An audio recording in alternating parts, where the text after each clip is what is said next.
Avis vascular center మన దేశంలోనే the best varicose vein hospital. మీ లైఫ్లో ఒక టర్నింగ్ పాయింట్ అంటే యాజ్ యాక్ట్రెస్గా అర్జున్ రెడ్డి అనుకుంటా. నేను ఈ సినిమా అని చెప్పను, ఆన్ స్క్రీన్ ఎఫెక్ట్ అయింది మాత్రం. ఆ సీన్ ఇలా చెప్పిన తర్వాత సో ఎలా యాక్సెప్ట్ చేశారు? బోల్డ్ సీన్స్ చేయండి సార్. అంతకు ముందే నేను ఆయన ఫస్ట్ మూవీలో ఒక మంచి క్యారెక్టర్ అనేది ఇచ్చారు. దెన్ లేటర్ తర్వాత మూవీస్లో ఎప్పుడైనా కానీ ఛాన్స్ ఆపర్చునిటీ రాలేదా? దానికంటే తక్కువ ఇచ్చి నన్ను ఇన్సల్ట్. ఆ ఒక కేస్ మీ లైఫ్లో అంతకంటే ఎక్కువ ఫేమ్ తెచ్చింది అనుకోవచ్చా? See women are always the first to effect. So అది చాలా వర్స్ట్ స్టేజ్లోకి వెళ్ళిపోయి తర్వాత వాళ్ళ ఫ్యామిలీకి కూడా నేను ఇన్ఫార్మ్ చేయడము. చోటా గారితో నేను సాల్వ్ చేస్తే నాకేంటి అని అడిగిన మనిషి ఆయన. అంటే ఆయనకు ఆల్రెడీ ఉన్నారని తెలిసినా కానీ సో మీరు జర్నీ అనేది ఎలా మొదలెట్టారు అసలు? నీకెంత ఫ్యామిలీ ఉందో నాకంతే ఫ్యామిలీ ఉంది కదా. నాకు మదర్, ఫాదర్, నాకు సన్ ఉన్నారు. సో రీసెంట్ టైమ్స్లో కూడా జానీ మాస్టర్ ఇష్యూ అనేది కూడా మనం చూస్తాం. ఫ్యామిలీ ఉంది, నాకు పిల్లలు ఉన్నారు, పెళ్ళాం ఉంది, ఇట్లా ఇవన్నీ డే వన్ గుర్తు రావండి వీళ్ళకి. మొన్న జానీ మాస్టర్ విషయంలో వీళ్ళందరూ ఎవరో వచ్చారు కదా, ఝాన్సీ గారు, తమ్మారెడ్డి బ్రదర్, మరి వీళ్ళందరూ అప్పుడు ఏమారు నాకు తెలియదు. ఆయన మీకు ఖర్చు పెట్టారా, మీరు ఆయన ఖర్చు? ఆ దగ్గర అంత సీన్ లేదులేండి. నేను పరిచయం అయిన కొత్తల్లోనే కారు అమ్ముకోవడాలు. సో ఈ రోజు మీరు ఫైట్ చేసేది దేని గురించి అనుకోవచ్చు? ఒకటి మనీ, ఇంకొకటి అసలు నాకు ఫ్రెండ్స్ కూడా లేరు ఈ దరిద్రుడి వల్ల. ఉన్న ఒక్క ఇద్దరు ఫ్రెండ్స్ కూడా దూరం అయిపోయారు. హాయ్ సుజా గారు, ఎలా ఉన్నారు? All good. మూవీల్లో ఈ మధ్య కనిపించట్లేదు, ఏమైపోయారు, ఏంటి సంగతి? ఏం కనిపించట్లేదు అంటే నేను ఎప్పుడు కనిపించలేదు, ఇప్పుడు కొత్తగా ఏం లేదు. కాకపోతే రెప్యుటేషన్ వచ్చింది అంటే కొంచెం ఫేమ్ వచ్చిన తర్వాత కాన్సన్ట్రేషన్ ఎక్కువ ఉంటుంది. ఈ సినిమాలో లేదు, ఆ సినిమాలో లేదు. నేను ఫ్రమ్ డే వన్ నుంచి నేను అంత ప్రతి సినిమా చేయడం అనేది ఎప్పుడూ లేదు. ఇయర్లీ ఒక 10-15 ఫిలిమ్స్ అంతే. 10-15 ఫిలిమ్స్ అయినా కానీ లాస్ట్ 2 yearsలో ఈ కౌంట్ కూడా బాగా తగ్గినట్టు అనిపిస్తుంది. కోవిడ్ ఎఫెక్ట్ ఒకటి, కోవిడ్ తర్వాత కేస్ ఎఫెక్ట్ ఒకటి, అయిన తర్వాత నేను ఏ ప్రొఫెషన్ ని కంటిన్యూ చేయను. ఫిజియోథెరపీ చేసి ఒక 2-3 years జాబ్ చేసా, వదిలేసా. ఫిలిం ఇండస్ట్రీకి వచ్చా. ఇక్కడ ఒక 3-4 years కాదు, ఇక్కడ ఎక్కువ 10 years వచ్చాను. సో ఇక్కడ కొంచెం పుల్లింగ్ కొంచెం టైం పడుతుంది కదా, సో అలా లేట్ అయింది. లేకపోతే ఇది కూడా ఎప్పుడో సర్దేసుకొని ఇంకో ప్రొఫెషన్ లోకి వెళ్ళేదాన్ని. బట్ అట్లనే ఇట్లా ఇప్పుడు ఇంకొక ప్రొఫెషన్ లోకి వెళ్ళాను. ఇంతకు ఈ మధ్య సినిమాల్లో కంటే అడవుల్లో ఎక్కువ కనిపిస్తున్నా. అదే వైల్డ్ లైఫ్ ఫోటోగ్రఫీ నేర్చుకున్నా, టూర్స్ చేస్తున్నా. సో అక్కడ అది ఇంకో ప్రొఫెషన్ చూసుకున్నా. ఎందుకు ఈ వర్సటైలిటీ? డాక్టర్ నుంచి లేటర్ టర్న్ చేసే యాక్టర్. అదే చెప్పా కదా, ఎక్కడ మనకు స్థిరంగా ఉండడం కుదరదు, మైగ్రేట్ అవుతా ఉంటాను. సో అట్లా బోర్ కొడుతుంది కదా, ఒకటే జాబ్ ఒకటే ప్రొఫెషన్ అట్లా చేస్తా ఉంటే మనకి కొత్తగా ఏం నేర్చుకుంటాం? You're born to explore. So explore చేసుకుంటా ఉండడమే. కానీ ఏదో ఒక పాయింట్ లో మనిషి అన్నాక ఒక ప్రొఫెషన్ లో సెటిల్ అయిపోతారు. అది ఫినాన్షియల్ థింగ్స్ బట్టి. సో నాకు టెన్షన్స్ లేవు. ఫినాన్షియల్లీ అంత స్ట్రాంగ్ కాకపోయినా అడుక్కునే స్టేజ్ అయితే కాదు. So I can survive. So అలానే నేను ఏ ప్రొఫెషన్ లోకి వెళ్ళినా సర్వైవల్ గా కూడా నేను ఫిట్ అయ్యేలాగా చూస్ చేసుకుంటున్నా. సో మీ లైఫ్ లో అయితే ప్రస్తుతానికి అయితే ఒక 3 stages అనేది చెప్పారు. అసలు డాక్టర్ గా, లేటర్ యాక్ట్రెస్ గా, దాని తర్వాత ఇప్పుడు present wild life photographer. First దేంతో మొదలెడదాం? డాక్టర్ మొదలెడదాం. డీసెంట్ కదా అందరికి. ఇప్పుడు ఫిలిం ఆర్టిస్ట్ అంటే ఓ అంటారు, ఇప్పుడు అంత డీసెంట్ గా అనిపించదు ఎవరికి. ఓకే, ఇప్పుడు ఎక్కడన్నా కానీ ఇప్పుడు మనం ఒక ప్రొఫెషన్ మనం చెప్పాలి, ఎక్కడన్నా మెన్షన్ చేయాలి అంటే ఫిలిం ఆర్టిస్ట్ అంటే ఒక లుక్ ఇస్తారు. సో డాక్టర్ అంటే అలా ఉండదు. అమ్మ చాలా అసలు చాలా డీసెంట్, చాలా మంచోళ్ళు వీళ్ళు అన్న కేటగిరీలోకి వెళ్ళిపోతారు. సో అంతే. ఇప్పుడు ఫోటోగ్రాఫర్ అన్న అంతే, వైల్డ్ లైఫ్ ఫోటోగ్రాఫర్ ఓ అంటారు. సో డిఫరెంట్ ఎక్స్ప్రెషన్స్ ఉంటాయి మూడిటికి. ఇంతకు ఆ మూడిట్లో మీకు బాగా నచ్చింది ఏంటో? నాకు 3 ఇష్టమే, కానీ డాక్టర్గా నేను ఎక్కువ కాలం చేయలేదు. సో ఇదిగానే ఎక్కువ ఉన్నాను, ఆర్టిస్ట్గానే ఎక్కువ ఉన్నాను. సో ఇదే ఎక్కువ నచ్చింది. యూజువల్గా మీరు డాక్టర్గా చేస్తున్నప్పుడు ఎందుకు అది వదిలేసి మీరు యాక్టర్గా టర్న్ అవ్వాలనుకున్న సిచ్యువేషన్స్ ఏంటి? యాక్టర్గా టర్న్ అవ్వాలని నేనేం వాంటెడ్గా అనుకోలేదు. అనుకోకుండానే ఒక ఇన్సిడెంట్ ఫేస్ చేసి వచ్చాను. వచ్చిన తర్వాత బాగానే అనిపించింది. బట్ రెండింటిని బ్యాలెన్స్ చేయడం నాకు కుదరలేదు హెల్త్ ఇష్యూస్ వల్ల. సో నేను అప్పుడు దిల్సుఖ్ నగర్లో ఉండేదాన్ని. దిల్సుఖ్ నగర్ నుంచి ఇక్కడికి షిఫ్ట్ అయిపోయాను. సరే ఇది బాగుంది కదా, నాకు బేగంపేట నుంచి ఎస్ఆర్ నగర్ పెద్ద డిస్టెన్స్ ఏం కాదు, ఈజీ ఉందిలే అని చెప్పి మిడిల్లో ఎస్ఆర్ నగర్కి వచ్చాను. కానీ బట్ టైమింగ్స్ కుదరలే. సో ఇక్కడ ఎప్పుడు పిలిస్తే అప్పుడు అలర్ట్ ఉండాలి. నైట్ ఫోన్ చేస్తే మార్నింగ్ షూటింగ్కి ఒక్కొక్కసారి ఎవరైనా రీప్లేస్మెంట్స్ ఉన్నా మనం వెళ్ళిపోయి చేసేటట్టు ఉంటాము. సో డాక్టర్ ప్రొఫెషన్కి every day we have to attend. So నాకు ఇంకొక ప్లస్ ఏంటంటే నేను రీసెర్చ్లో ఉండేదాన్ని. నా ఫైనల్ ఇయర్ అన్ని అయిపోయిన తర్వాత రీసెర్చ్ డెవలపర్గా చేశాను ఒక 2 years. సో అప్పుడు ఉన్నప్పుడు ఏంటంటే రెగ్యులర్గా ఉండేది కదా నాకు మెడికల్ ప్రొఫెషన్ అన్నది. సో వీక్లీ 2, 3 అట్లా వెళ్తే సరిపోయేది. ఒక్కొక్కసారి అది కూడా వెళ్ళకపోయినా పర్లేదు. సో అందుకని నాకు ఇది ఫ్లెక్సిబుల్గా ఉంది కదా అని అనుకున్నా. But movie profession is very tough. అంత ఈజీ కాదు. మీరు డాక్టర్ చేసేటప్పుడు ఏదో ఇన్సిడెంట్ వల్ల ఇలా అని చెప్పేసి అన్నారు కదా, ఏందా ఇన్సిడెంట్? ఇన్సిడెంట్ ఏం లేదు.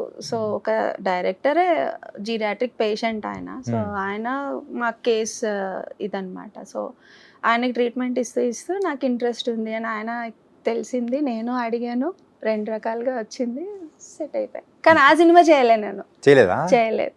ఆ సినిమా కో డైరెక్టర్ నాకు ఇంకో కో డైరెక్టర్కి కాంటాక్ట్ ఇచ్చి అలా దమ్ముకి అప్రోచ్ అయ్యా. దమ్ము నుంచి అవును, బాడీ గార్డ్ ఇట్లా కంటిన్యూ అయిపోయా. ఇంకెక్కడ ఆగలేను నేను. ఈ కేసు వల్ల మధ్యలో బ్రేక్ పడింది అంతే. బట్ కేసు కూడా నాకు అంత ఎఫెక్ట్ కాదు. But still it will effect, girls కి ఎఫెక్ట్ ఉంటుంది బాగానే. మనం మాట్లాడుకుందాం దాని గురించి కూడా. సో మీ మూవీ ప్రొఫెషన్స్ లో సో ఫస్ట్ మూవీ ఏంటి? రియల్లీ ఫస్ట్ మూవీ అంటే ఒక బక్వాస్ మూవీ చేశాను నేను. బక్వాస్ మూవీ ఊర్లో, అది అమలాపురం వెళ్ళి చేసాం. అది వెరీ బ్యాడ్. అది రిలీజ్ అయిందా ఇంతకు? అయిందో లేదో కూడా నాకు తెలియదు. నాకు ఏ సినిమా రిలీజ్ అయిన తర్వాత నన్ను నేను థియేటర్కి వెళ్ళి చూసుకోవాలి, నేను ఎలా ఉన్నాను అన్నది నేను ఎప్పుడు చూసుకోలేదు. ఈవెన్ అర్జున్ రెడ్డి కూడా అందరూ హిట్ అయింది అంతా అయిన తర్వాతనే నేను వెళ్ళి థియేటర్లో కార్నర్ సీట్ బుక్ చేసుకున్నా. చూసుకొని అప్పుడు వెళ్ళి చూసాను. నా సీన్ వచ్చినప్పుడు కూడా ఇట్లనే ఉన్నా. నాకు తెలుసు కదా నేను ఏం సీన్ చేశాను. అట్లా క్రష్ అయితే నేను అసలు చూడలేదు. ఈవెన్ టీవీలో కూడా నేను చూడలేదు. సినిమా వచ్చింది, హిట్ అయింది, నాకు పేరు వచ్చింది, డబ్బులు వచ్చింది, చాలు. మీ లైఫ్ లో ఒక టర్నింగ్ పాయింట్ అంటే యాజ్ యాక్ట్రెస్ గా అర్జున్ రెడ్డి అనుకుంటా.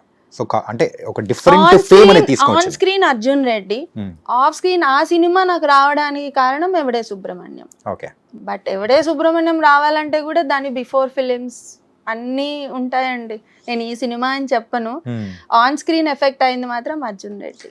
ఫస్ట్ ఎవడే సుబ్రహ్మణ్యంతో స్టార్ట్ చేద్దాం. ఎవడే సుబ్రహ్మణ్యంలో ఆ ఉన్న డ్యూరేషన్ అనేది కూడా చాలా తక్కువ. అవును. కానీ అద్దిరిపోయే క్యారెక్టర్. అవును. నైవేద్యాలు నాగమణి.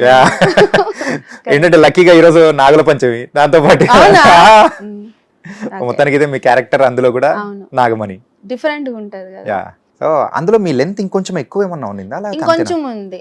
నేను థియేటర్కి వెళ్ళి చూసుకున్న తర్వాత అరే కట్ చేస్తారని ఫీల్ అయ్యాను. మంచి క్యారెక్టర్ చేశాను కదా, కట్ చేస్తారు అనుకున్నా. బట్ తర్వాత మళ్ళీ ఎడిట్ చేశారు వాళ్ళు, మళ్ళీ యాడ్ చేశారు వాళ్ళు. నానికి ఫేవరెట్ సీన్ అని కూడా ఆయన పోస్ట్ చేశారు ఒకసారి. సో తర్వాత థియేటర్స్ లో యాడ్ అయిందంటే నేను మళ్ళీ వెళ్ళలేదు ఇంకా. సో మీ రియల్ లైఫ్ లో ఎప్పుడైనా కానీ సో బయటకి ఏమో పాష్ గా ఉంటుంది అంటే లోపల మాత్రం చెప్పమ్మా ఉన్నాయా? ఉంటాయి కదా. బయట ఇన్నర్ వాయిస్ లో ఎప్పుడు మనం చెప్పుకోకూడదు. ఇన్నర్ వాయిస్ చాలా ఉంటాయి మనకి. ఇప్పుడు మీ ఎదురుగా నేను కూర్చొని ఇన్ని మాట్లాడుతున్నా లోపల ఇంకోటి ఉంటుంది నాకు. ఉంటుంది డెఫినెట్ గా. ఓకే. ఎవడే సుబ్రహ్మణ్యం నుంచి so then next you entered as Arjun రెడ్డిలో క్యారెక్టర్. సో మెయిన్ గా ఆ క్యారెక్టర్ ఇట్స్ బోల్డ్ క్యారెక్టర్. ఆ ఇంట్రడక్షన్ గానీ ఒక్కసారిగా థియేటర్ లో అరుపులు, కేకలు. సో ఆ సీన్ ఇలా చెప్పిన తర్వాత సో ఎలా యాక్సెప్ట్ చేశారు? సీన్ సార్ చెప్పినప్పుడు చాలా క్లియర్ గా చెప్పారు, ఇలా ఎలా ఉంటుందంటే. సార్ నేను అయితే బోల్డ్ సీన్స్ చేయను sir.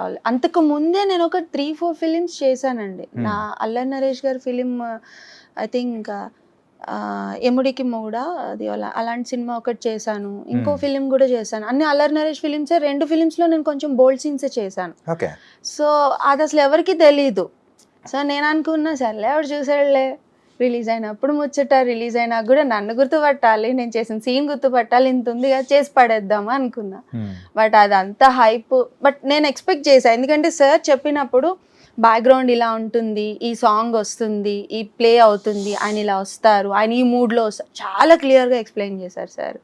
So I thought like ఇంకా ఆయన కూడా ఫిజియోథెరపీ డాక్టర్, సందీప్ రెడ్డి వంగ గారు. ఓకే, సో మీరు కూడా ఫిజియోథెరపీ కొంచెం అనిపించింది. సో ఓకే, ఈయనకి ఇంత క్లారిటీగా చెప్తున్నప్పుడు పిక్చరైజేషన్ కూడా అంతే ఉండొచ్చేమో, ఎందుకు చేద్దాము, ఈయన చేసాం కదా ఇంకోటి చేద్దాం అని చెప్పి చేస్తాను అంతే.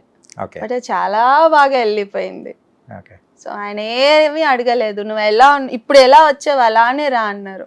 నేను ఇలానే స్పెక్స్ పెట్టుకొని అట్లనే వెళ్ళిపోయాను. ఆ రోజు కూడా మార్నింగ్ షిఫ్ట్కి వెళ్ళి నేను మధ్యాహ్నం సార్ని కలిసాను. ఐ థింక్ 12:30కి అట్లా కలిసా సార్ని.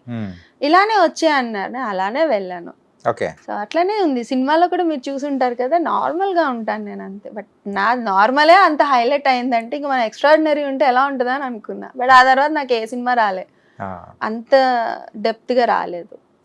అందరూ అర్జున్ రెడ్డి లాగే అడిగారు. So I'm board of it. So చాలు చేసింది. సందీప్ రెడ్డి వంగ గారు, సో ఆయన ఫస్ట్ మూవీలో ఒక మంచి క్యారెక్టర్ అనేది ఇచ్చారు. దెన్ లేటర్ తర్వాత మూవీస్ లో ఎప్పుడైనా కానీ ఛాన్స్ ఆపర్చునిటీ రాలేదా? రోల్స్ ఉండాలి కదా. సో అంత మంచి రోల్ ఇచ్చినప్పుడు మళ్ళీ అంతే ఇవ్వాలి, లేదా దాని పైన ఇవ్వాలి. దానికంటే తక్కువ ఇచ్చి నన్ను ఇన్సల్ట్ చేయలేరు కదా, అందుకే ఇవ్వలేదు. నేను అలానే ఫీల్ అవుతున్నా, బట్ రియాలిటీ నాకు తెలియదు. అంటే ఆ తర్వాత కానీ ఎప్పుడైనా మీట్ అవ్వడం కానీ సందీప్ గారిని అడగడం కానీ? డబ్బింగ్ లో కలిసాను అంతే. మళ్ళీ ఒకసారి మూవీ థియేటర్ కి ఇద్దరం ఒకసారి కలిసాం అంతే, గానీ అంత తర్వాత ఏం లేదు. ఓకే, ప్రొఫెషనల్ ఆయన కూడా, వెరీ ప్రొఫెషనల్ అమ్మా. అవునా? Very professional. దాని తర్వాత అవును మూవీ కానీ రవిబాబు గారితో వర్క్ చేశారు. సేమ్ సార్, సేమ్ ఇద్దరు ఒకలాగే ఉంటారు, వెరీ ప్రొఫెషనల్. రవిబాబు సార్ దగ్గర నేను ఎంత అయితే ప్రొఫెషనలిజం చూసానో అంతే సందీప్ సార్ దగ్గర కూడా ఉంటుంది. అంతే, టైం మ్యాటర్స్ అంతే. సో మూవీస్ అయితే అలా చేసుకుంటూ అప్పుడప్పుడు వైల్డ్ లైఫ్ ఫోటోగ్రఫీ చేసుకుంటూ లైఫ్ అనేది అలా ముందుకు సాగిస్తున్నారు. కానీ మీరు అర్జున్ రెడ్డి మూవీతో ఎంత ఫేమ్ అనేది తెచ్చుకున్నారో, ఆ ఒక కేస్ మీ లైఫ్లో మీ అంటే అంతకంటే ఎక్కువ ఫేమ్ తెచ్చింది అనుకోవచ్చా? అంటే ఫేమ్ అంటే it's a good or bad అని కాదు, సో ఒక టైప్ ఆఫ్ ఫేమ్ అనేది తీసుకొని వచ్చింది. లేదండి, అది కేసు వచ్చినా కూడా అందరూ అర్జున్ రెడ్డి అమ్మాయి అనే అన్నారు తప్ప సెపరేట్ గా శ్రీసుధా అని ఏం అనలే. So I don't think case ఏం పెద్ద నన్ను లేపింది అని ఏం లేదు, అలానే నన్ను డౌన్ఫాల్ చేసింది అని నేను చెప్పను. But see, women are always the first to effect. అది విక్టిమ్ అవ్వచ్చు, అక్యూజ్డ్ అవ్వచ్చు, women will be the first to be affected అంతే. Then we'll talk about the issue. ఏంటంటే అసలు ఏంటి కేసు ఏంటి? సో ఫస్ట్ కలిసి ఉన్నారు, సో అన్ని టర్మ్స్ బాగున్నప్పుడు బాగానే ఉన్నాయి. ఉండడం కాదండి అది, ఆయన రెసిడెన్స్ లో ఆయన ఉండేవాళ్ళు, నా ఇంట్లో నేను ఉండేదాన్ని. కలిసి ఉండడం అన్నది కాదు, but day time was almost with me only. So ఒక రోజు 2 రోజులు బాగుంటుంది, సంవత్సరం బాగుంటుంది, కంటిన్యూ అవుతా అంటే మనకే ఒక పీరియడ్లో ఇరిటేషన్ వస్తుంది. See, we came for films, ఇద్దరం ఫిలిం ఇండస్ట్రీనే. సో ఆయనకి మనం ఎక్స్క్యూజ్ ఇచ్చి టైంకి అలో చేసినప్పుడు నాకు కూడా అంతే టైం ఇవ్వాలి, ఈక్వల్గా ఇవ్వాలి. ఇట్స్ నాట్ లైక్ మేమేం పెళ్లి చేసుకోలేదు, అది పెళ్ళి అనుకొని తర్వాత జరిగింది. ముందేం పెళ్ళి అనుకొని ప్రపోజల్ లేదు, తర్వాత వచ్చింది అది. ఆ తర్వాత వాళ్ళ ఫ్యామిలీ ఏదో నేనేదో కర్స్ చేస్తున్నట్టు అట్లా నా మీద బ్లేమ్ పెడితే we can not take any more కదా. సో తర్వాత ఫినాన్షియల్ థింగ్స్ కూడా ఇంక్లూడ్ అయినాయి. ఇది శ్యామ్ గారితో ఎప్పుడు అంటే ఎలాంటి సందర్భంలో పరిచయం అయింది? ఎలా అంటే మామూలుగా ఫేస్బుక్ ద్వారానే. ఫేస్బుక్ ద్వారా మనకు అది ఒకటి ఉంది కదా, ఫేస్బుక్. ఇప్పుడు ఇన్స్టాల్ వచ్చినాయి కానీ ఇంతకుముందు ఫేస్బుక్ కదా, ఫేస్బుక్ లోనే. సో ఒక ప్రాజెక్ట్కి కూడా ఆయన ఎక్కడో రికమెండ్ చేశారని అన్నారు, బట్ నేనైతే చేయలేదు అది. ఆయన రికమెండేషన్స్తో నాకు ఎక్కడ సినిమా రాలేదు, నేను ఎక్కడ చేయలేదు కూడా. ఎవరిది వాళ్ళదే. సో నా సినిమాలు నేను చేసుకున్నా, ఇంకా నేను చేసిన సినిమాల్లో ఆయన వచ్చి క్లాష్గా చేశాడు తప్ప ఆయన నన్ను రికమెండ్ చేసి ఈ అమ్మాయి ఉండాలి. Actually he's in that stage కానీ, but he never recommended me. So ఒకవేళ రికమెండ్ చేశారంటే ఒక్క సినిమాకి చేశారు, అది అసలు సినిమా రిలీజ్ అవ్వలేదు, అలాంటి సినిమాకి చేశాడు ఆయన. సో అది చాలా వర్స్ట్ స్టేజ్లోకి వెళ్ళిపోయి తర్వాత వాళ్ళ ఫ్యామిలీకి కూడా నేను ఇన్ఫార్మ్ చేయడము, వాళ్ళ అన్నయ్య ఉన్నాడు కదా, సో ఆయనకి ఇన్ఫార్మ్ చేసి ఇది రాంగ్ ట్రాక్ లో వెళ్ళిపోతుంది, నేను ఇంకా హ్యాండిల్ చేయలేను దీన్ని, నేను హ్యాండిల్ చేయలేనంటే ఆయన ఇంకో వేలో ఆయన అర్థం చేసుకొని, సో నేను సాల్వ్ చేస్తే నాకేంటి అని అడిగిన మనిషి ఆయన. అవునా? ఆ తర్వాత నేను మళ్ళీ వాళ్ళ తమ్ముడికి కూడా చెప్పి, బాబు మీ ఫ్యామిలీ ఏంటో నాకు అర్థం కావట్లేదు, సో ఇట్లా ఉంది మీ ఇది, సో నీ వైఫ్ని కూడా ఇట్లానే అడుగుతాడా మీ ఇంట్లో ఏదైనా సిచ్యువేషన్స్ వచ్చి ఇట్లా ఉన్నప్పుడు అని. I literally showed the message also to this guy.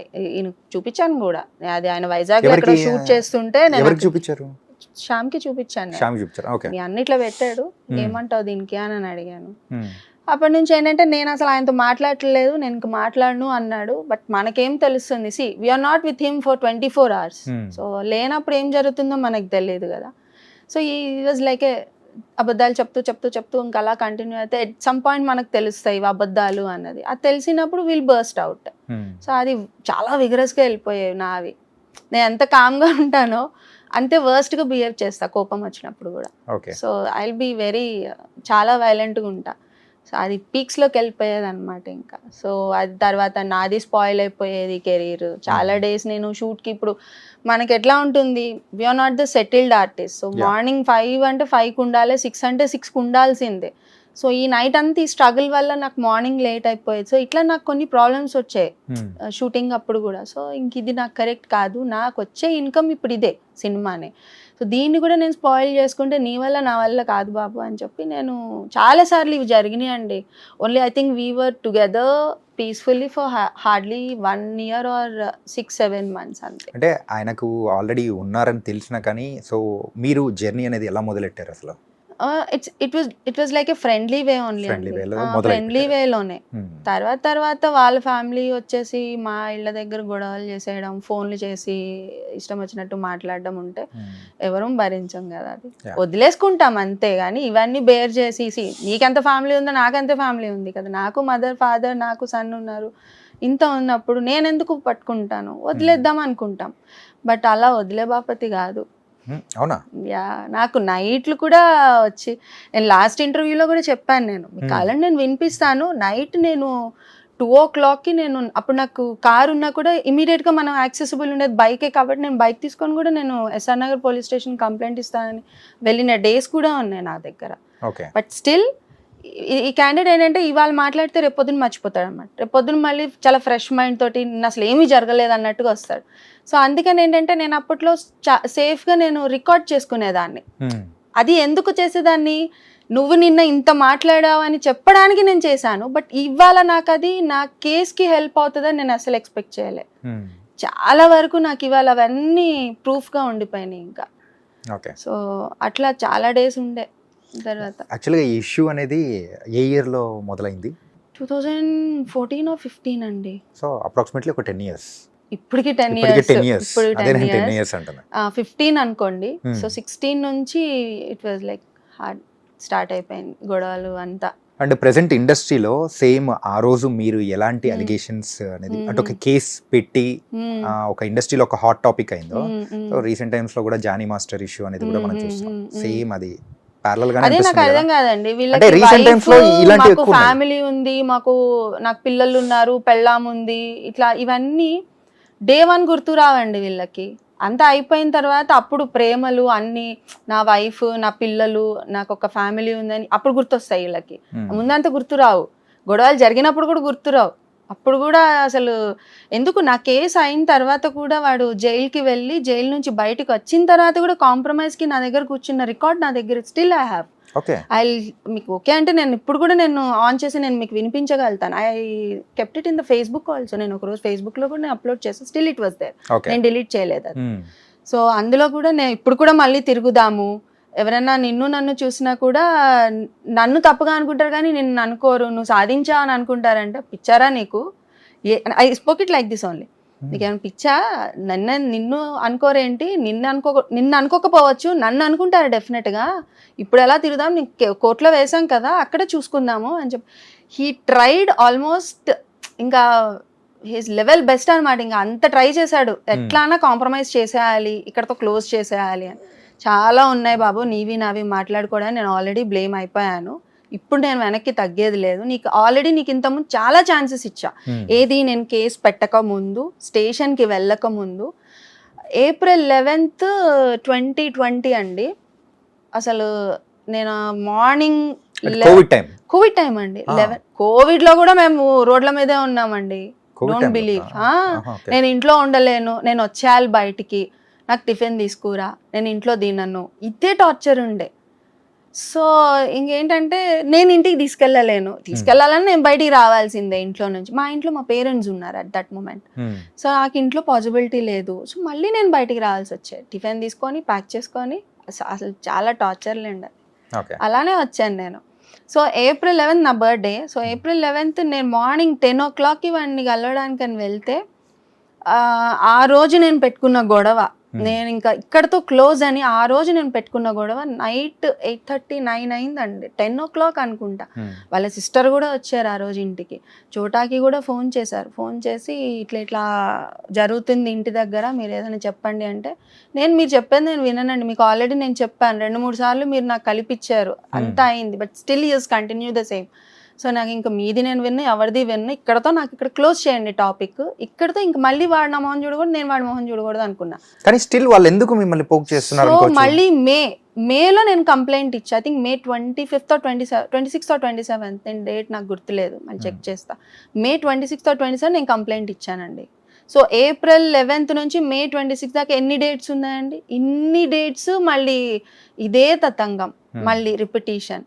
అప్పుడు నేను వెళ్ళి, నాకు ఫినాన్షియల్గా కూడా నాకు ఉంది ఇందులో, లిటిగేషన్స్ ఉన్నాయి కాబట్టి అవి కూడా నాకు సాల్వ్ చేసేది ఉంది. సో నేను కంప్లైంట్ వేస్తున్నా, ఏం చూసుకుందాంలే అని చెప్పి అప్పుడు వెళ్ళాను నేను. ఓకే. సో ఇలా నాకు నెంబర్ ఆఫ్ టైమ్స్ మా మధ్యన గొడవలు అవుతానే ఉండేవి, వెళ్ళడాలు, రావటాలు, గొడవ చేయడాలు. నేను వెళ్ళకపోతే ఆమె నా దగ్గరికి వస్తానని చెప్పి అదొక బెదిరింపు. సరే నువ్వెందుకు వస్తావు, నేనే వస్తానులే, అక్కడే తేల్చుకుందాం, మీ వాడు కూడా అక్కడే ఉన్నాడు కదా, అక్కడే మీ వాడు నీ ముందే చెప్తాడు ఎవరిని వెంబడించారు, ఎవరి దగ్గరకు వచ్చారు, నేను వచ్చానా తను వచ్చాడా అన్నది నీ ముందే మాట్లాడదాము. నేను చాలాసార్లు వెళ్ళిన సందర్భాలు ఉన్నాయి. ఈ ఫైనాన్షియల్ టర్మ్స్ అంటున్నారు కదా, ఇంతకు ఆయన మీకు ఖర్చు పెట్టారా, మీరు ఆయనకు ఖర్చు పెట్టారా? ఆయన దగ్గర అంత సీన్ లేదులేండి. ఓకే. నేను పరిచయం ఆయన కొత్తల్లోనే కారు అమ్ముకోవడాలు, ఇల్లు అమ్ముకుంటానని చెప్పడాలు. కారు అమ్ముకున్నారు కూడా, అప్పుడు బెంచ్ కార్ ఏదో ఉండే, అది కూడా అమ్ముకున్నాడు. నేను ఎప్పుడు తక్కువలో లేనండి, నాకు ఎప్పుడు నా గ్రోత్ పైనే ఉంది కాబట్టి లో లేదు, స్టిల్ ఇప్పటికీ కూడాను. తన గ్రోత్ అన్నది ఇక తన ఇష్టం, అది నేను కామెంట్ చేయదలుచుకోలే. బట్ నేను పరిచయం అయినప్పుడు మాత్రం తన గ్రోతే డౌన్ఫాల్లోనే ఉంది. అప్పుడు కార్ అమ్ముకోవడం, ఇల్లు లోన్ కూడా కట్టలేనని అనడము, పిల్లల చదువు కూడా నేను చదివించలేనని అనడము, వాళ్ళ అక్క దగ్గర నా డెప్ట్స్ తీసుకున్నానని, నా దగ్గర ఉన్నాయి చాలా రికార్డ్స్ ఉన్నాయి అలాంటివి. మాట్లాడుకున్నప్పుడు నేను మా అక్క 5,000, 10,000 ఇట్లా చాలా ఉన్నాయి. అప్రాక్సిమేట్గా ఎంత ఖర్చు పెట్టింటారు? 40 అండి. 40 ప్లస్ చిల్లర అంటే ఇక ఫోన్లు పగలగొట్టినవి కానీ, ఆయన వల్ల నా కారు డ్యామేజ్ అయింది కానీ, నా కెరీర్ ఏదైనా అన్ని కలిపి 50 వరకు ఉండొచ్చు. అంటే ఇలాంటివి రీసెంట్ టైమ్స్ లో ఇండస్ట్రీలో ఎక్కువ అయిపోయాయి. ఏంటి రీజన్ ఏంటంటారు? ఇలాంటి ఎమోషనల్ కనెక్షన్ వీక్. ఎవరి మధ్యలో? ఎవరన్నా అవ్వచ్చు, అమ్మాయి అవ్వచ్చు, అబ్బాయి అవ్వచ్చు. అబ్బాయి వల్ల అమ్మాయి లాస్ అయిన వాళ్ళు ఉన్నారు, అమ్మాయి వల్ల అబ్బాయి లాస్ అయిన వాళ్ళు, రెండూ ఉన్నాయి. అంటే నేను ఐ డోంట్ సే దట్ ఇది జనరలైజ్ చేసి అమ్మాయిలే లాస్ అయ్యారని నేను చెప్పను. అమ్మాయిలు ఉన్నారు, అబ్బాయిలు ఉన్నారు. అబ్బాయిలు అమ్మాయికి స్పెండ్ చేసి వాడు చంకనాగిపోయినోడు ఉన్నాడు. సేమ్ టైం అమ్మాయి కూడా అట్లానే వాడికి ఖర్చు పెట్టి, మరి వాడు బేకార్ అయినప్పుడు ఆబ్వియస్లీ ఈమె ఖర్చు పెడుతుంది కదా. సో రిలేషన్షిప్లో ఉన్నప్పుడు రెండు జరుగుతాయి. ఇలాంటివి ఇప్పుడు ప్రెసెంట్ జరుగుతూ ఉన్నప్పుడు మీరు ఎప్పుడో ఇలాంటి సిచ్యువేషన్ ఫేస్ చేశారు, కేసు వేయడం కానీ ఇలాంటివన్నీ. సో ఇప్పుడు మీకేమనిపిస్తుంది? ఏమనిపిస్తుంది, ఇప్పుడు ఇంకా పర్లేదు. ఈ మొన్న జానీ మాస్టర్ విషయంలో వీళ్ళందరూ ఎవరో వచ్చారు కదా, ఎవరు ఝాన్సీ గారు, తమ్మారెడ్డి భరద్వాజ్, మరి వీళ్ళందరూ అప్పుడు ఏమయ్యారు నాకు తెలియదు. బట్ నా కేసు అయినప్పుడు నేను తమ్మారెడ్డి గారికి కూడా ఇన్ఫార్మ్ చేశాను. ఫస్ట్ కాల్ చేసినప్పుడు ఏమోనమ్మా నాకు తెలియదు అన్నాడు. అదే మనిషి ఒక కేసు వేసిన తర్వాత కాంప్రమైజ్ ఆయనే మాట్లాడాడు నాకు ఫోన్ చేసి. నేను బ్యాంక్ వెళ్ళినప్పుడు అక్కడ నాకు కాల్ వచ్చింది ఈయన దగ్గర నుంచి. అన్న నువ్వే కదా మొన్న నాకేం తెలియదు అన్నావు, నువ్వే మళ్ళీ ఎలా కాల్ చేస్తావు కాంప్రమైజ్ కి అనుకుని. ఏం లేదు సార్ మీరు పెట్టేయండి, నేను తర్వాత మాట్లాడతాను. I don't care him. So compromise కోసం వాళ్ళు వచ్చినా కానీ చాలా వచ్చాయండి, ఒకటి కాదు చాలా మంది వచ్చారు, చాలా మంది. ఎందుకంటే నా కేసులో నేను సిఐని సస్పెండ్ చేసిన అదొక కేసు ఉండింది, బ్రైబ్ తీసుకున్నారని. ఇది అడగాలి ఏంటంటే, మీరు కేసు పెట్టిన తర్వాత అది ఫోర్జరీ చేశారు అని చెప్పేసి. ఫోర్జరీ ఇప్పటికీ ఉందండి. ఇప్పుడు నేను 2 days లో నాంపల్లికి కూడా వెళ్ళాలి. రిజిస్ట్రార్ ఆఫీస్ లో వీళ్ళు ఒక పేపర్ ని తీసుకొచ్చారు, ఒక డాక్యుమెంట్. అది నేను తెచ్చింది కాదు. జనరల్ గా మనం ఒక 100 రూపీస్ బాండ్ పేపర్, 10 ఈ బాండ్ పేపర్స్ తెచ్చినప్పుడు సోల్డ్ టు అని ఉంటుంది. అది నేనే కొనుక్కోవాలి, నా ఆధార్ కార్డ్ ప్రెజెంట్ చేసి నేనే కొనుక్కోవాలి. నా తరపున ఇప్పుడు మీరు కొన్ని నాకు ఇచ్చారనుకోండి, అది చెల్లదు అది. సో అక్కడ నా సంతకం పెట్టారు అక్కడ రిజిస్ట్రార్లో, ఆ సంతకం వేరు, పేపర్ లో పెట్టిన సంతకం వేరు, అన్ని డిఫరెంట్. అసలు నేను ఇచ్చిన ఫార్మాట్ ఏంటి, నువ్వు నా లైఫ్ లో ఇంకొకసారి రావద్దు, నాకేవైతే నువ్వు అమౌంట్ ఇవ్వాలో ఆ అమౌంట్ నాకు తిరిగి ఇవ్వాలి అని చెప్పి ఆ టర్మ్స్ నేను రాసి వాళ్ళకి ఇచ్చే, దీనికి ఓకే అయితే ఐఎమ్ రెడీ ఫర్ కాంప్రమైజ్. నేను ఫస్ట్ డే 1 నుంచి ఏం అడుగుతున్నా, నీ నుంచి నాకు డిస్టర్బెన్స్ ఉండద్దు, నీకు నేను ఖర్చు పెట్టినది కూడా నాకు తిరిగి రావాలి, ఇదే నేను అడుగుతున్నా డే 1 నుంచి. అది నాకు వస్తే నాకు అవసరమే లేదు, I can lead my life, నువ్వేం నాకు ఇది కాదు కదా, సో మూవ్ ఆన్ అని నేను వెళ్ళిపోదామని నేను డే 1 నుంచి నేను ఇదే అడుగుతున్నా. దీది ఇవ్వకుండా వాళ్ళు ఏం చేశారు, రివర్స్ లో రాశారు, ఫార్మాట్ అంతా రివర్స్ లో చేసేసుకొని వాళ్ళకి వాళ్ళు సంతకాలు పెట్టేసుకొని కోర్టులో ప్రజెంట్ చేసుకున్నారు కాంప్రమైజ్. అలా వచ్చింది తనకి బెయిల్. సో ఈయన జైల్లో ఉన్నప్పుడు టు బి ఫ్రాంక్ ఈయనకు రాదు. ఇప్పుడు జానీ మాస్టర్ ఎన్ని డేస్కి వచ్చారు నాకు తెలిసి 20 డేస్కో ఏమో వచ్చారు, అది కూడా అవేవో రీజన్స్ చెప్పుకొని ఈయన బెయిల్ పెట్టుకున్నారు, లేకపోతే అది కూడా రాదండి. ఎందుకంటే నేను పెట్టింది రేప్ కేసు 376 పెట్టాను, ఆ తర్వాత కొన్ని నాన్ బెయిలబుల్ కేసెస్ కూడా ఉన్నాయి. సో ఏ కేసుకైనా ఇట్లాంటి ఏమంటారు వేక్ కేసెస్కి బెయిల్ అంత తొందరగా రాదండి. మినిమం 1 వీక్ ఆర్ 15 డేస్ తర్వాతనే బెయిల్ వస్తుంది. బట్ ఈయన వెరీ షార్ట్ పీరియడ్లో వచ్చాడు. ఎందుకు ఈ కాంప్రమైజ్ డీల్ పెట్టుకొని వచ్చారు. It's not a compromise deal. నాకు ఈ రోజు వరకు ఏ అమౌంట్స్ నాకు రాలేదు, సింగిల్ రూపీ నాకు రాలేదు. సో ఈ రోజు మీరు ఫైట్ చేసేది దేని గురించి అనుకోవచ్చు? ఒకటి మనీ, ఇంకొకటి ఇతని వల్ల నా కెరీర్ పోయింది, ఆల్రెడీ పోయింది. ఇప్పుడు ఆయన నాకు సారీ చెప్పినా యూజ్ లేదు, బ్లేమ్ అయిపోయాను. నేను కోర్టుకి వెళ్ళక ముందు, కేసు ఫైల్ చేయక ముందు నువ్వు చేయాలి ఇవన్నీ చేసేసిన తర్వాత ఇప్పుడు నేను ఎందుకు తగ్గుతా వెనక్కి? కోర్టు నుంచే వస్తాయి నాకు డబ్బులు, రాకపోయినా నాకు పర్వాలేదు, కానీ నేను వదిలేదే లేదు. ఎవ్రీవన్ షుడ్ అండర్స్టాండ్ అండి. ఇప్పుడు నేను ఫస్ట్ బ్లేమ్ తీసుకుంది ఏంటంటే వాడికి పెళ్ళైంది వాడికి పెళ్ళైందని సంగతి వాడికి తెలీదా? నాకు తెలీదు ఫస్ట్. సో నీ ఇంట్లో ఏం జరుగుతుంది, వాడి ఇంట్లో ఏం జరుగుతుందో నాకెలా తెలుస్తుంది? పెళ్ళైందని తెలుసు అండి, పిల్లలు ఉన్నారని తెలుసు, but how healthy they are అన్నది మనకు తెలియదు కదా. నాకు చెప్పింది ఏంటి, రోజు గొడవలు అవుతున్నాయి, మేము ఎప్పుడంటే అప్పుడు బ్రేక్ అవడానికి రెడీగా ఉన్నాం, ఇది నాకు చెప్తున్నది. సో నువ్వు ఇంట్లో ఎలా ఉంటున్నావు, నీ పిల్లలతో ఎట్లున్నావు నాకెలా తెలుస్తుంది? బట్ నువ్వు నీ ఇంట్లో నుంచేగా వస్తున్నావు, నీ గడప దాటే వస్తున్నావు, నీ పిల్లలకి బాయ్ చెప్పి వస్తున్నావు, నీ పిల్లల్ని చూసుకొని నువ్వు బయటకు వస్తున్నావు, నీకు తెలియాలి, అది నాకెట్లా తెలుస్తుంది? తెలిసిన తర్వాత నేను అలర్ట్ అయ్యాను, వద్దనుకున్నా, బట్ నువ్వు వదలలేదు కదా. సో ఇవన్నీ బయట వాడికి ఎందుకు? వాడికి కావాల్సిందల్లా వాడు ఏదన్నా ఒకటి మాట్లాడడానికి నోరు ఓపెన్ ఉండాలి అంతే, వాడు ఇష్టం వచ్చినట్టు మాట్లాడతాడు. అవన్నీ నేను తీసుకోలేను కదా రెడీగా. సఫర్ అయింది నేను, ఇదే సఫర్ నువ్వు ఫేస్ చేయి. మనము ప్రీవియస్గా ఇంటర్వ్యూ స్టార్ట్ అవ్వకముందు మాట్లాడేటప్పుడు ఏంటంటే కేసు వేయడం వల్ల అవతల వాళ్ళు ఎంత లాస్ అయిపోయారో తెలియదు, కానీ ఒక అమ్మాయిగా నేను లాస్ అయిపోవడం అనేది ఎక్కువ అయింది అని చెప్పేసి అన్నారు. మెయిన్గా మూవీ ఇండస్ట్రీలో ఛాన్సెస్ అనేది కూడా తగ్గాయని అన్నారు. తగ్గుతాయండి, ఎందుకంటే వాళ్ళు ఎప్పటి నుంచో ఉన్న వాళ్ళు, సో వాళ్ళకున్న సర్కిల్తో పోలిస్తే నాకున్న సర్కిల్ చాలా తక్కువ. నేను వచ్చి ఈ 10 ఏళ్లలోనే, ఈ 10 ఏళ్లలో కూడా ఈ 5 yearsలోనే నేను ఏదైనా కొంచెం పుల్అప్ చేసుకున్నా. శ్రీసుధా ఎవరు అంటే తనకు ఇది, తను అలా చదువుకుందో, ఇట్లుందో అట్లుంటది. నాకున్న సర్కిల్ కూడా తక్కువ ఉంటుంది, డామినేటెడ్ సర్కిల్ కాదు అది, ఫ్రెండ్లీ సర్కిల్ ఉంటుంది. బట్ అతనున్న సర్కిల్ ఏంటి, డామినేటెడ్ సర్కిల్ ఉంటుంది. సో అతను చెప్తే ఆగిపోయే డైరెక్టర్స్ ఉంటారు, ఫ్రెండ్లీ సర్కిల్ ఉంటుంది. ఆ ఫ్రెండ్లీ సర్కిల్ ఎలా ఉంటుంది, ఇప్పుడు 20-30 ఏళ్ల నుంచి వాళ్ళ ఫ్రెండ్స్గా ఉంటారు. సో ఇప్పుడు ఆ డైరెక్టర్ నన్ను వచ్చి కాస్ట్ చేయాలంటే, అరే ఈ అమ్మాయి మన ఫ్రెండ్తోనే కదా గొడవ పెట్టుకుంది, ఇప్పుడు మనం పెట్టుకుంటే ఎందుకు, ఇట్లాంటి కాంప్లికేషన్స్ ఉంటాయి. సో పెట్టుకోరు, జనరల్గా ఇష్టం ఉన్నా పెట్టుకోరు. నాకు లిటరల్గా చెప్పిన వాళ్ళు కూడా ఉన్నారు 2-3. సుధా ఇట్లా కదా కొంచెం ఈ సినిమాకి వదిలేసాయి అంటే, సార్ మీరు వేరే రీజన్ చెప్తే నేను ఓకే అనుకునేదాన్ని, ఇలాంటి చిల్లర రీజన్స్కి కూడా మీరు భయపడతారని నేను అనుకోలేదు. లైట్ ఇట్ బీ సార్, నాకు అవసరమే లేదు, నాకు వచ్చే సినిమాలు నాకు వస్తున్నాయి, అవి చాలు, నాకు ఇచ్చే పైసలు ఎక్కువ ఇచ్చి కూడా వస్తున్నారు, ఎందుకంటే దే అండర్స్టూడ్ మై సిచ్యువేషన్ అని పిలుస్తున్నారు, ఆ రోల్కి నేను యాప్ట్ అనుకుంటున్నారు కాబట్టి పిలుస్తున్నారు, నేను చేసుకుంటా, మీరు ఇస్తే ఇంకొంచెం నాకు కొంచెం మైలేజ్ ఉంటుంది కదా అని నేను అడిగాను, అంతే అన్న, లెట్ ఇట్ బి అనుకున్నా. అట్లా మరి అందుకేనా ఇప్పుడు వైల్డ్ లైఫ్ ఫోటోగ్రాఫర్ గా టర్న్ అయింది? అది రీజన్ కాదు. నేను ఎప్పటి నుంచి నేచర్ మీద ఇంట్రెస్ట్ ఉండే. నేను అంతకు ముందు కూడా నా ఫేస్బుక్ లో పోస్టులు అలానే ఉండేవి, ఎక్కడన్నా చూసినా ఏదన్నా ఉన్నా కూడా. ఈ కోవిడ్ లో ఏమైందంటే నాకు I got some time to check everything in the YouTube ఏవేవి ఎక్కడ ఉన్నాయి, సో పోస్టింగ్స్ అన్ని చూడటము, ఓకే ఇలా మనం వెళ్ళొచ్చా, ఇలా చేయొచ్చా అనుకుని నేను ఫస్ట్ ఒక టూరిస్ట్ లాగే వెళ్ళాను.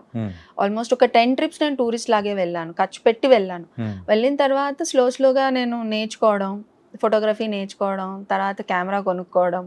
ఆ కెమెరా కొనుక్కోవడానికి మళ్ళీ నేను ఇన్వెస్ట్ చేయాలి కదా, సో దానికి నేను టూర్స్ హోస్ట్ చేసి అందులో వచ్చిన డబ్బులు నేను కెమెరా కొనుక్కోవడం. ఈ టూర్స్ హోస్ట్ చేయడం అంటే ఏ కైండ్ ఆఫ్ టూర్స్ అని? Wild life tours Wildlife tours sharing basis లో పెట్టుకొని నేను నాతో పాటు ఒక 3 members-ని 4 members-ని తీసుకెళ్ళి ఒక ఫ్యామిలీని తీసుకెళ్తా. సో వాళ్ళకి అక్కడ అకామిడేషన్, స్టే అండ్ అన్ని ప్రొవైడ్ చేసి అందులో మిగిలిన డబ్బులు నేను ఉంచుకుంటా. ఓకే. రీసెంట్ టైమ్స్ లో చాలా మంచి చేశాను. కెమెరా కూడా కొన్నారుగా? పెద్ద పెద్ద కెమెరానే కొన్నారు. ల్యాప్టాప్ కొనుక్కున్నా, మంచిగా నా ఎడిటింగ్ నేనే చేసుకుంటాను నా ఫొటోస్ కి. సో నేను ఎవరికి ఇవ్వను రా photos. Okay. So I was good with that. నేను ఎందులో అన్నా బతికేస్తాను, but only thing is I need some peaceful mind అంతే. ఎవరికన్నా ఇదేలేండి, నీకు ఎంత ఫుడ్ పెట్టినా కూడా పీస్ ఆఫ్ మైండ్ లేకపోతే నీకు కళ్ళ ముందు ఒక బిర్యానీ పెట్టినా నువ్వు తినవు. Okay, correct. రైట్? నువ్వు హ్యాపీగా ఉంటే కూడా నువ్వు ఆ బిర్యానీ కూడా నీకు ఎక్కువ తినబుద్ధి కూడా కాదు. You are good with that. You know need also. నీకు ఫుడ్ కూడా అవసరం ఉండదు ఒక్కొక్కసారి. So everybody needs peace of mind అంతే. ఫుడ్, డబ్బులు ఇవన్నీ కాదు. Peace of mind is priority. So I'm having that now. So ఇప్పుడు పీస్ ఉన్నప్పుడు ఆ కేసు అనేది కూడా కాంప్రమైజ్ అయిపోవచ్చుగా? అవనండి. ఓకే. దానికి ముందు వచ్చింది అసలు నాకు పీస్ ఆఫ్ మైండ్ లేకపోవడం. నా 5 years లైఫ్ ఎవరిస్తాడండి? రైట్. నేను ముందే జడ్జ్ చేసి నాకు వద్దు అనుకున్నప్పుడు యూ షుడ్ ఆల్సో లీవ్. నువ్వు చేయకుండా దాన్ని నువ్వు ఇంకా పుల్ చేసి ఇప్పుడు ఈ రోజు ఇప్పుడు నేను ఎక్కడన్నా వెళ్ళినా కూడా ఎవరన్నా యూట్యూబ్ తీస్తే శ్రీసుధా, శ్యామ్ కే నాయుడు అనే వస్తుంది. ఐ కాంట్ రిమూవ్ దట్ కదా. ఆ బ్లేమ్ నేను తీయలేను కదా.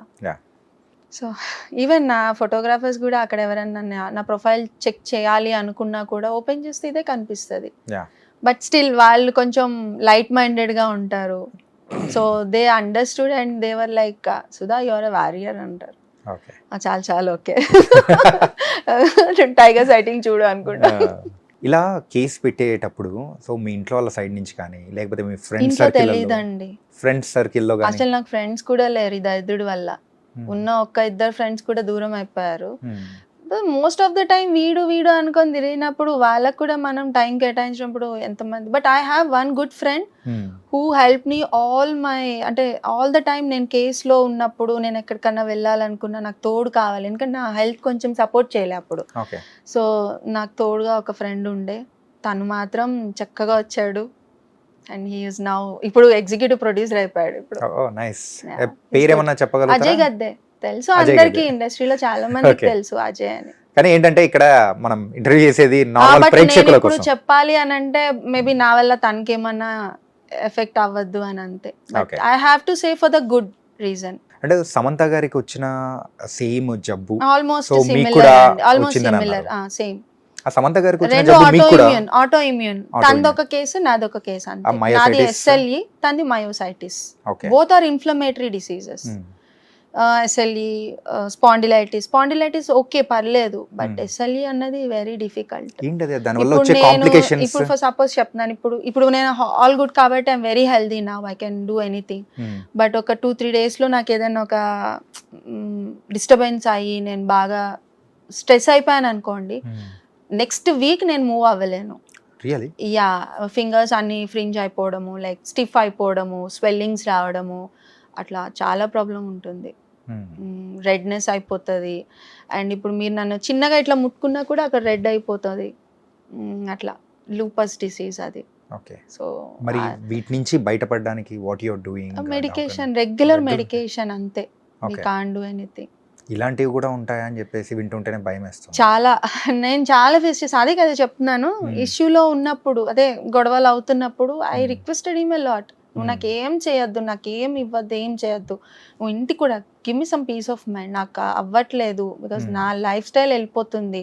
టూ మనీ మెడికేషన్స్ తీసుకుంటున్నా, టూ మచ్ ఆఫ్ స్టెరాయిడ్ తీసుకుంటున్నా, ఫుడ్ తినేదాన్ని కాదు సరిగ్గా. బికాజ్ మార్నింగ్ 10 స్టార్ట్ అయితే 1:30 వరకు ఈయనతోని నేను ఇంటికి వెళ్ళి మళ్ళీ ఆయనకు ఫుడ్ శుభ్రంగా ఇంట్లో వండి పెడతారు, తింటాడు. నేను ఇంటికి వెళ్ళి వండుకొని తిని అయ్యేటప్పటికి 3-3:30. అండ్ అగైన్ ఇలా కూర్చున్నాను అనేటప్పటికి 4:35కి కాల్ వస్తుంది, ఐఎమ్ రెడీ అని. It is like A mental torture అండి అది. ఇది ఎవరికైనా చెప్తే ఇప్పుడు ఎలా అంటారు, ఓకే నువ్వు రానని చెప్పేయచ్చు కదా, వదిలేయచ్చు కదా అంటారు. But I have to be either on call or either on road with him. So ఈ రెండు ఏదో ఒకటి చేయాలి. దీని బదులు వెళ్ళడమే బెటర్. ఈ ఫోన్లో ఎవడు మాట్లాడతాడు ఎంతసేపు. స్కిప్ చేయలేనివి చాలా ఉంటాయి. మనం అనుకున్నంత ఈజీ కాదు. ఒక రిలేషన్ నుంచి బయటికి రావడం అన్నది వెరీ డిఫికల్టీ.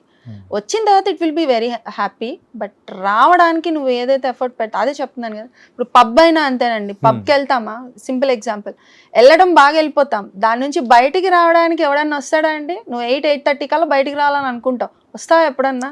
డెఫినెట్ గా రావు. అదే చెప్తున్నాను. సో రిలేషన్షిప్ ని ఒక పబ్ తో కంపారిజన్ చేశారు చూసారా? రాలేం. అదే చెప్తున్నాను. ఎప్పుడైతే నువ్వు బయటికి రాగలుగుతావో, ఏదైనా రిలేషన్షిప్ కానీ ఎక్కడి నుంచి అన్నా, నువ్వు ఒక ఆఫీస్కి వెళ్ళావు, అక్కడ నీకు నలుగురు తెలిసిన వాళ్ళు ఉన్నారు, వాళ్ళని స్కిప్ చేసుకొని నువ్వు బయటికి రావడానికి నువ్వు చాలా ఎఫర్ట్ పెట్టాల్సి వస్తుంది కదా.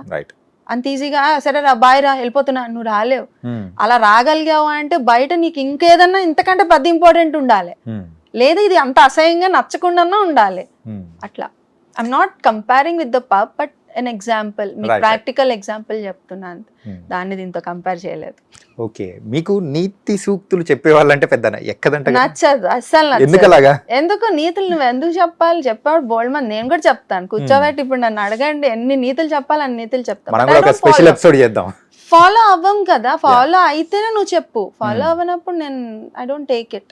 చాలా మంది చాలా చెప్తారండి, నువ్వు బొట్టు పెట్టుకుంటే ఇది, లిప్స్టిక్ వేసుకుంటే ఇది, నువ్వు ఈ డ్రెస్ వేసుకుంటే ఇలా జడ్జ్ చేస్తారు, లేకపోతే నువ్వు హెయిర్ స్టైల్ ఇలా వేసుకోకూడదు, బ్యాండ్ పెట్టుకోవాలి, ఇట్లా అందరూ చెప్తారు.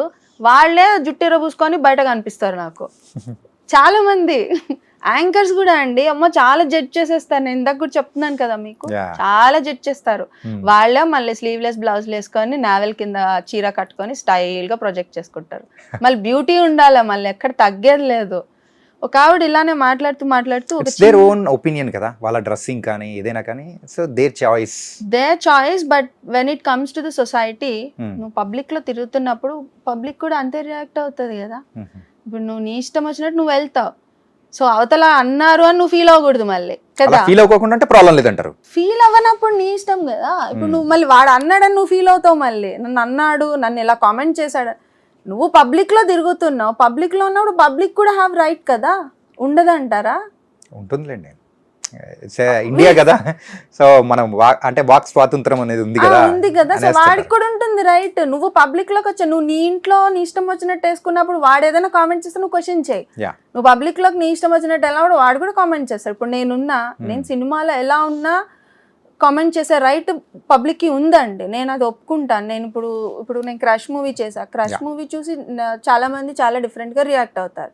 నేను దాని గురించి పట్టించుకుంటా పోతే ఐ కాంట్ డూ మూవీస్. కానీ నా పర్సనల్ లైఫ్ గురించి నువ్వు మాట్లాడితే నేను ఒప్పుకోను. అది నా పర్సనల్, నా ఇంట్లో జరిగింది. బట్ నేను కేసు వేసిన తర్వాత 10 మంది 10 రకాలుగా I have to face it. నువ్వు నీకు కుదిరితే ఆన్సర్ ఇవ్వు, లేకపోతే ఇంట్లో కూర్చొని ఏడు, అంతే. నువ్వు వాడిని తిట్టే రైట్ నీకు లేదు. మళ్ళీ నేనైతే ఇంతే ఉంటా అండి. మరి స్ట్రైట్ ఫార్వర్డ్ మరి అందరికి నచ్చదేమో, దానివల్లే మీకు అంటే అవకాశాలు అనేది కూడా రావట్లేదేమో అనుకోవచ్చు. నేను సినిమా స్క్రీన్ మీద చేయడానికి వచ్చాను, ఆఫ్ స్క్రీన్ నీకెందుకు? ఆఫ్ స్క్రీన్ నేను ఎలా ఉంటే నీకెందుకు? ఆన్ స్క్రీన్ నీకు యాక్టింగ్ చేస్తున్నానా, నువ్వు ఇచ్చిన రోల్ నేను పర్ఫామ్ చేస్తున్నానా, నువ్వు ఇచ్చిన డైలాగ్ నేను టైంకి చెప్పి బయటకు వస్తున్నాను, ఇది కదా నీకు కావాలి. కానీ బయట మనము ఆ క్లోజ్నెస్ అనేది ఉంటేనే అవకాశాలు అనేది కూడా ఎక్కువగా వస్తాయి అని అంటూ ఉంటారు. Is it true? True, 100% true, 100% true. నువ్వెవడో తెలియనప్పుడు నీకు ఎందుకు ఇస్తారు? ఇప్పుడు నేను అర్జున్ రెడ్డి సినిమా చేయడానికి కో డైరెక్టర్ ఒక రీజన్. దానికి నాకు సార్ తెలీదు, సందీప్ సార్ తెలీదు, నాకు I have zero knowledge about him. అసలు సినిమా జరుగుతుందని కూడా నాకు తెలియదు. Because I did Yevade Subrahmanyam, and దానికి బిఫోర్ నేను ఒక 2 ఫిలిమ్స్ చెప్పాను కదా, అల్లాన్ నరేష్ గారి ఫిలిమ్స్లో చేశాను అనుకున్నాను. అవి కూడా ఆయన చూసి షీ కెన్ డూ అని చెప్పి ఆయన పిలిచారు అక్కడ. సో నేను ఆ సెట్లో చేసినప్పుడు ఆయనతో కొంచెం మాట్లాడటం విధానం కానీ ఫ్రెండ్లీ నేచర్ కానీ చూసే ఆయన ఓకే షీ విల్ డూ, మన బడ్జెట్లో కూడా తను ఉంది అని చెప్పి పిలిచారు. నేను ఎవరు తెలియకుండా నువ్వు అంటి ముట్టనట్టు పక్కన కుర్చీ వేసుకొని కూర్చుని నేను ఎవరు పిలవడు, యాటిట్యూడ్ అనుకుంటారు. ఈమె సినిమా చేస్తుందా లేదా, ఈమెకి ఇంత యాటిట్యూడ్ ఉంది, అవసరమా మనకి అని అనుకుంటారు. అంటే ఫ్రెండ్లీ నేచర్ అనేది కంపల్సరీ ఉండాలంటారు. It should be. అది ఏ లిమిట్ వరకు? అది వాళ్ళిద్దరు ఇష్టం ఇంకా. ఓకే. బట్ సినిమా చేయడానికి ఫ్రెండ్లీ నేచర్ కి సంబంధం లేదు. ఒక అవకాశం రావాలంటే రావాలి అంటే నువ్వెవరో తెలియాలి కదా మనిషికి. ఇప్పుడు మీరు నన్ను పిలిచారంటే ఎందుకు పిలిచారు, ఎవరి ద్వారా పిలిచారు? తెలిసిన వాళ్ళ through మీకు నాకు ఒక మ్యూచువల్ ఫ్రెండ్ ఉన్నారు కాబట్టి పిలిచారు, లేకపోతే మీరు ఎందుకు పిలుస్తారు నన్ను? నా నెంబర్ తీసుకొని ఎందుకు కాల్ చేస్తారు చెప్పండి? మీకు ఎంతో మంది ఉన్నారు, ఎందుకు పిలుస్తారు? ఏం క్యాల్కులేట్ చేసి పెట్టారు? కరెక్టే కదా, తెలియనప్పుడు ఎందుకు పిలుస్తారు? ఇప్పుడు మీ ఐ డ్రీమ్ లో ఎంతో మంది యాంకర్స్ ఉన్నారు చెప్పండి, వాళ్ళందరూ నన్ను పిలవలే కదా, మీరెందుకు పిలిచారు? Simple logic. నాకే వేస్తున్నారే లాజిక్ సింపుల్, తెలిసి ఉండాలి, తెలిసి ఉండాలి. రైట్. నువ్వు బిగినింగ్ డేస్ లో నేను ఎవ్వరికీ తెలియదు, బట్ స్టిల్ నేను ఒక కో డైరెక్టర్ కన్నా తెలుసున్నాను కదా, తెలిసి ఉంటేనే పిలుస్తారు. లేదా నీ ప్రొఫైల్ అన్నా యాక్టివ్ గా ఉండాలి. ప్రొఫైల్ యాక్టివ్ గా ఉన్నా కూడా ఈ అమ్మాయిని ఎందుకు పెట్టుకోవాలి మనం సినిమాలోకి, ఈ అబ్బాయిని మనం ఎందుకు చూస్ చేసుకోవాలి? తెలిసినవాడు తెలియనివాడు, at the same time prices, budget, ఈ అమ్మాయి ఎక్కువ ఆడుతుంది, ఈ అమ్మాయి తక్కువ ఆడుతుంది, ఇవన్నీ క్యాలిక్యులేషన్స్ బాగున్నాయి, ఈ అమ్మాయి మనతో ఎంత ఫ్రెండ్లీగా ఉంటుంది. ఈ పొటెన్షియల్స్ కాంబినేషన్స్ అన్ని చూసుకొని సెలెక్ట్ చేయాలి. ఇప్పుడు నైట్ షూట్ ఉంటుంది, సో నైట్ షూట్ ఏం చేయనంటదా, ఓకే కంఫర్టబుల్ గా డే ఎక్స్టెండ్ అయినా చేస్తుందా, లేకపోతే నేను చేయను అని వెళ్ళిపోతుంది, యాటిట్యూడ్ చూపిస్తుంది, ఇవన్నీ చూస్తారు. ఓకే. ఇప్పుడు ఫ్రెండ్స్ మధ్యన లేకపోతే తెలిసిన వాళ్ళు అనుకోండి, ఓకే మనం చెప్తే చేస్తుంది, అడిగితే చేయగలుగుతుంది, మనకి ఇబ్బంది ఉండదు, సినిమాకి ఇబ్బంది ఉండదు అంటేనే పిలుస్తారు. అండ్ బాహుబలి మూవీలో కూడా మీరు యాక్ట్ చేయాల్సిన సందర్భం అనేది చేశాను. కానీ ఎక్కడ కనిపించలేదండి. చూడండి, కనిపిస్తా, తమన్నా పక్కనే కనిపిస్తాను. నా హెల్త్ ఇష్యూ వల్ల నేను చేయలేదు. అయ్యో నేను ఒక హాఫ్ డే మాకు రిహార్సల్స్ ఉండే, ఇంకో హాఫ్ డే షూట్ ఉండేది. జనరల్ రాజమౌళి గారి సినిమాలు అలానే ఉంటాయి, నాట్ ఎవ్రీ డే నీకు షూట్ ఉండదు. 1 day shoot, 1 day rehearsal, or 2 day rehearsal, 1 day shoot ఉండే. సో మాకు ఇండోర్ లో జరిగింది. ఆ తమన్నా ఎపిసోడ్ ఉంటుంది చూడండి, అందరూ వచ్చి మాట్లాడటము, ఏదో ఒకటి చేయాలి అని అనుకో, ఆ సీన్స్ అన్నిట్లో నేను ఉంటా. కరెక్ట్, పక్కనే ఉంటా. ఇంకొక అమ్మాయి కూడా ఉండదు, నేనే అమ్మాయి, ఒక్క అమ్మాయి, మిగతా అందరు అబ్బాయిలే ఉన్నారు. సో అది ఇసుక వేశారు, కింద అంతా ఇసుక వేసి టైట్ గా షూస్ వేశారు. నాకు అప్పుడు చాలా ప్రాబ్లం ఉండే, ఎక్కువ సివియర్ ఉండింది నాకు అప్పుడు ఎస్ఎల్ఈ. సో నడవడానికి కూడా ప్రాబ్లం ఉంటే లేదు ఈ సినిమా మిస్ అవ్వకూడదు, బాహుబలి లైక్ సార్ది, రాజమౌళి గారిది చేయాలి, అండ్ నా ఫేవరెట్ ప్రభాస్ది, సో చేయాలి అనుకొని నేను every 1 hour, half an hour tablet వేసుకొని నేను వెళ్ళాను షూట్కి. పెయిన్ కిల్లర్ రెసిప్రాక్సోన్ వేసుకొని, డోలో 650 వేసుకొని నేను వెళ్ళాను.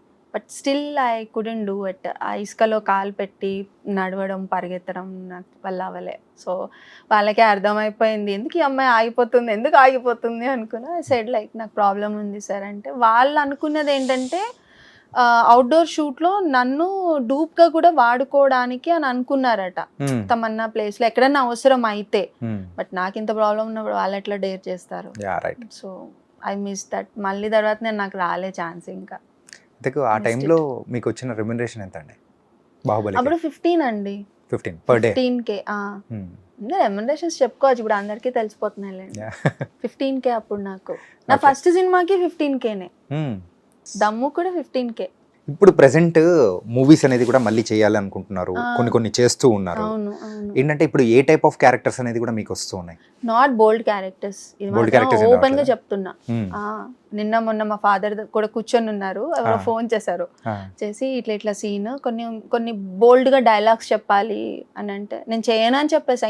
ఇంకో సెకండ్ వర్డ్ నేను వినలే. ఎందుకు ఈ డిసిషన్? నేను చేయను అన్నా. నా ఫిలిమ్స్ నా వాళ్ళు కూడా చూడాలి కదా, నా ఫ్యామిలీ చూడాలి. నాకు ఇది రియలైజేషన్ లేట్ గా వచ్చింది.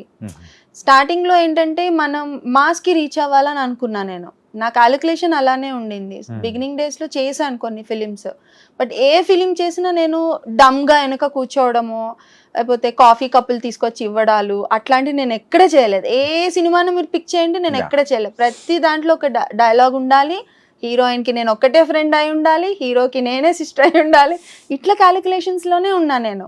అలా ఉంటేనే నేను చేశాను, లేకపోతే చేసేదాన్ని కాదు. సో అలా వచ్చి ఇప్పుడు సడన్ గా బోల్డ్ సీన్స్ అంటే నేను అనుకున్నా ఓకే మాస్ కి రీచ్ అయిపోతాను, ఎక్కువ రీచింగ్ ఉంటుంది అని పడపడా చేసా. అది బెడ్స్ కొట్టింది.